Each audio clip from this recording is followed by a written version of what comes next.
Hai guys, kembali lagi di channel Boxing D. Setelah kita berpetualang lintas pulau Sumatera Jawa, maka yuk kembali lagi ke trilogi Nenek Gayung. Tepatnya di film terakhir berjudul Kembalinya Nenek Gayung 2013. Namun sebelum lanjut, jangan lupa ditekan dulu like, komen, dan subscribe-nya. Dengan begitu, kalian telah membantu saya mengembangkan channel yang sederhana ini menjadi channel yang luar biasa. Tanpa basa-basi lagi, monggo disimak ceritanya. Scene diawali dengan Kevin yang mendapat telepon dari nenek yang meminta dimandikan. Tiba-tiba Nenek Gayung sudah di sampingnya. Ternyata itu hanya akting. Kevin protes kepada sutradara bahwa pemeran Nenek Gayung sangat kaku. Di ruang properti, Kevin berargumen dengan Kinai tentang Nenek Gayung. Pemeran Nenek Gayung itu menghampiri Kevin dan meminjam charger.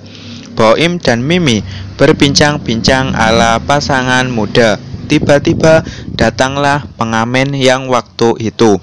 Namun lagu yang dibawakannya bergenre galau. Boim tidak punya uang kecil, namun pengamen itu memberinya kembalian. Boim meminta aneh-aneh kepada Mimi. Ketika bersiap-siap, datanglah Abbas menyuruh Boim mengantar burger. Kinai yang mendandani pemeran Nenek Gayung itu ditelepon Boim untuk memberikan pesanan. Boim yang melihat-lihat lokasi mendapati ada Nenek Gayung. Ia menelpon Abbas. Abbas menyarankan agar menyiramnya dengan air kencing supaya Boim tidak diganggu. Boim pun melakukannya. Kinai memarahi Boim karena kesalahannya. Di mobil, Kevin ditemui Nenek Gayung. Ia mengira itu si Nenek KW. Tiba-tiba, Nenek KW datang mengembalikan charger. Kevin menoleh dan Nenek Gayung hilang. Abbas dan kawan-kawan menyaksikan wawancara Kevin yang menghina Nenek Gayung bahwa dia hanya jadi-jadian. Ketika mandi, Kevin disiram air kembang oleh Nenek Gayung. Ternyata itu hanya mimpi. Kevin melihat ke kolong tempat tidurnya dan di sampingnya ada Nenek Gayung. Kevin bergegas ke rumah Abbas. Ia langsung masuk dan melihat Nenek Gayung, padahal itu Boim. Pagi harinya, Kevin pun diinterogasi oleh Abbas dan kawan-kawan.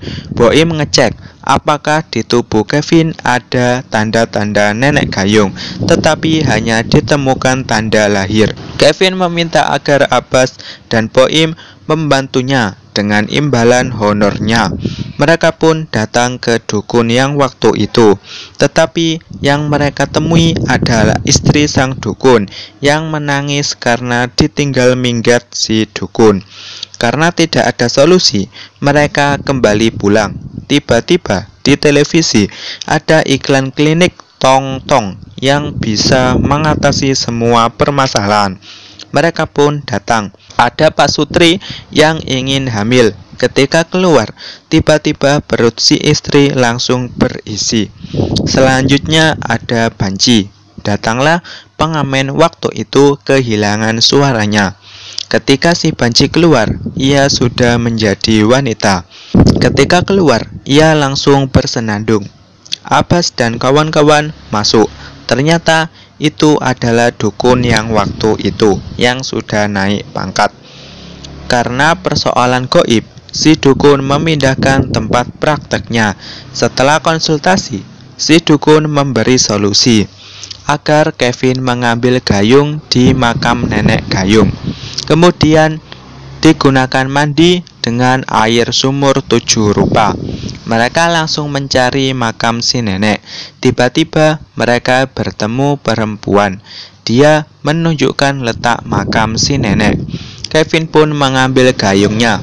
Abbas menawarkan mengantar pulang perempuan itu, namun ternyata dia adalah kuntilanak. Mereka lari, malah bertemu kawanan pocong. Ternyata pocong-pocong itu takut dengan gayung si nenek. Boim yang sok-sokan ditinggal sendiri dengan gagang gayung. Akibatnya ia dikejar. Mereka masuk ke dalam mobil dan langsung menabrak pocong-pocong itu. Sementara itu, makam si nenek mengeluarkan asap. Abbas membaca primbon dan menemukan lokasi sumur pertama. Mereka bertemu dengan wanita keramas. Boim yang mencoba berkomunikasi menyisir rambut perempuan itu. Ternyata terlepas. Perempuan itu menoleh. Mereka pun lari. Abbas, Boim, dan Kevin tiba di lokasi sumur kedua. Mereka harus melangkah 8 kali ke kanan. Sumur pun ditemukan, tetapi bertemu si bocil meminta tagihan sumur. Boim mengalihkan perhatian bocil, sedangkan Abbas memandikan Kevin. Mereka beranjak pergi dan menemukan sumur ketiga. Di baliknya ada orang mandi.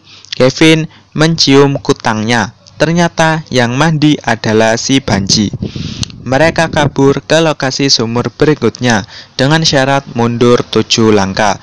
Sumur pun ditemukan. Boim memandikan Kevin. Ternyata ada perempuan mandi di sebelah mereka. Perempuan itu menoleh seperti biasa. Mereka pun kabur. Kinai dan Mimi berniat menyusul 3 teman lelakinya. Ditemui si nenek yang mencari gayungnya. Kevin, Abbas, dan Boim menemukan sumur ke-6. Abbas mengerek air, sedangkan Boim memandikan Kevin. Mereka pun ditemui setan perempuan dan kabur. Mereka menuju mobil dan bertemu Mimi serta Kinai. Bercerita telah bertemu nenek gayung. Di tengah jalan, gayung mereka diambil orang. Gayung itu dilempar ke keranjang gayung. Mereka pun membawa semuanya. Untuk keselamatan, Abbas menyarankan agar Kinai dan Mimi pulang. Kevin digandoli si nenek bertemu dengan Abbas dan Boim. Mereka membantunya, namun Boim ditinggal sendirian. Boim bertemu Mimi. Mereka pun malah bermesra-mesraan. Tiba-tiba berubah menjadi nenek gayung. Boim pun dimandikan si nenek tanpa gayung. Si nenek mencekik Boim. Abbas dan Kevin melemparinya dengan semua gayung yang ada, malah ditemui si nenek dan kabur. Tiba-tiba si nenek sudah berada di dalam keranjang. Mereka bertemu Boim. Mereka mengambil gayung yang tersisa dan mendatangi makam si nenek untuk mengembalikan gayungnya. 2 dari 3 gayung sudah dicoba, namun tidak ada yang memberi efek. Keburu si nenek datang. Kevin menancapkan gayung terakhir dan si nenek menghilang. Kevin pun meminta maaf di depan makam si nenek. Di ending, Kevin dan Abbas menemukan tanda-tanda nenek gayung di tubuh Boim. Abbas dan Kevin kabur, sementara Boim digandoli si nenek. Film pun berakhir. Oke, di film ini tidak ada menampilkan duta yang menjadi karakter utama di 2 film sebelumnya, namun mengembalikan si karakter utama kepada Boim dan Abbas. Meski begitu, menurut saya ceritanya masih pantas sebagai hiburan dan tidak kalah dengan 2 film pendahulunya, dengan ciri khasnya menekankan unsur komedi di samping genre horornya. Dari seluruh alur yang telah kita bahas tadi, ada satu kejanggalan menurut saya, yaitu kita tahu bahwa Kevin belum mandi tepat 7 sumur, melainkan hanya 6 sumur. Namun, bagaimana ia bisa lolos dari nenek gayung? Hal ini bisa dijawab melalui ending, bahwa kutukan nenek gayung berpindah ke Boim. Mungkin karena ini si nenek gopo untuk mengambil gayungnya, sehingga lupa dengan sang Kevin. Atau karena Kevin telah meminta maaf, sedangkan Boim telah aneh-aneh dengan si nenek gayung yang meminta dicium. Bagi kalian yang memiliki teori sendiri atau pendapat tentang film ini, silahkan gunakan jempol-jempol kalian untuk berkomentar ya. Oke, untuk rating, saya beri versi saya 6,1 untuk keseluruhan alur ceritanya. Dengan berakhirnya video ini, maka lengkap sudah pembahasan tentang trilogi Nenek Gayung. Dan see you next video.